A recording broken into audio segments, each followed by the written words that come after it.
Delta T values put कर देंगे, यहाँ से आपके कैलकुलेशन से आंसर आ जाएगी। कैलकुलेशन में शो कर देता हूँ। सो फाइनली कैलकुलेट करके 0.02 आ जाएगा।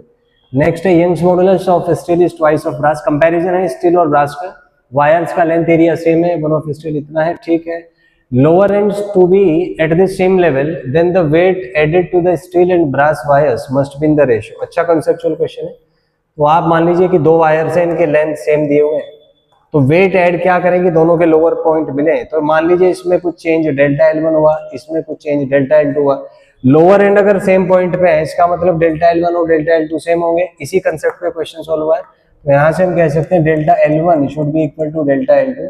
अब डेल्टा L होता है FL अपॉन AY, तो इसको लिख सकते हैं F1 A1 by A1 Y1, और इसको लिख सकते हैं F2 A2 L2 by A2 Y2। तो यहाँ से आप कैलकुलेट करके F1 बाई F2 का रेशियो आपका कैलकुलेट हो सकता है, हो जाएगा। कैलकुलेशंस में दिखा देता हूँ आपको। तो फाइनली ये जो रेशियो आएगा आपका, this ratio will be equal to 2:1, तो 2:1 आ जाएगा। नेक्स्ट है two ends of metal rod are maintained at 100 and 110। Rate of heat flow आपको दिया है। Ends are maintained at this temperature, the rate of heat flow will be. तो इसमें कोई भी फर्क नहीं पड़ेगा, क्योंकि रेट ऑफ हीट फ्लो या heat current proportional to temperature difference होता है।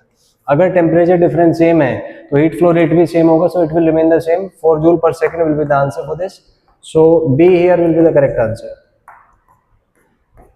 Next is wind with speed blows parallel to the roof of house, ठीक है। एरिया दिया हुआ है, assuming that pressure inside the house is atmospheric, ठीक है।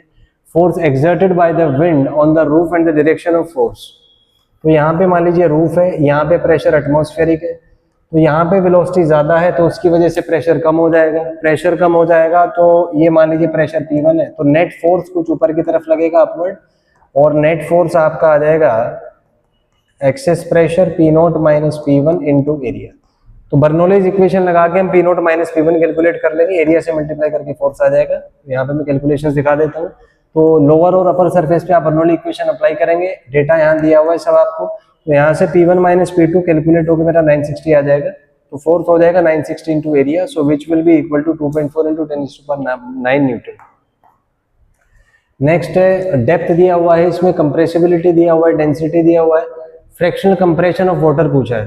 तो फ्रैक्शनल कंप्रेशन मतलब delta V by V. So हमें पता है कि बल्क मॉडुलस होता है delta P divided by delta V by V. ये चीज हमसे पूछी है, तो डेल्टा V बाई वी आपका हो जाएगा delta P by V. Pressure को लिख सकते हैं आप ρgh और डिवाइडेड बाई B। कंप्रेसिबिलिटी होता है 1/b, तो 1/b आपको डायरेक्टली दिया है, तो यहाँ से कैलकुलेशंस करके आपका डेल्टा V बाई वी आ जाएगा। कैलकुलेशंस में दिखा देता हूँ। सो फाइनली आपका 1.2 इंटू 10⁻² आ जाएगा। नेक्स्ट देखें, ऑब्जर्व इंटेंसिटी